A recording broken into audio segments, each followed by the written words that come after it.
मानखुर्दमध्ये बीएमसीची bulldozer कारवाई। अण्णाभाऊ साठे नगरातील वस्ती जमीनदोस्त। मानखुर्द येथील अण्णाभाऊ साठे नगर डब्बा कंपनी परिसरात बीएमसी कडून मोठी बुलडोझर कारवाई करण्यात आली।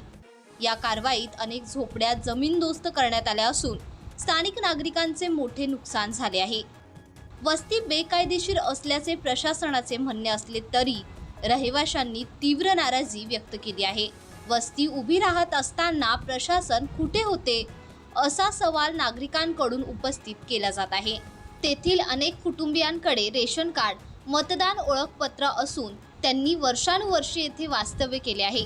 मात्र अचानक झालेल्या कारवाईमुळे अनेक कुटुंबे बेघर झाली असून लहान मुलांसह रस्त्यावर आली आहेत। या सर्व पार्श्वभूमीवर पुनर्वसनाचा प्रश्न ऐरणीवर आला असून प्रशासनाने याबाबत स्पष्ट भूमिका मांडावी अशी मागणी नागरिकांकडून केली जात आहे।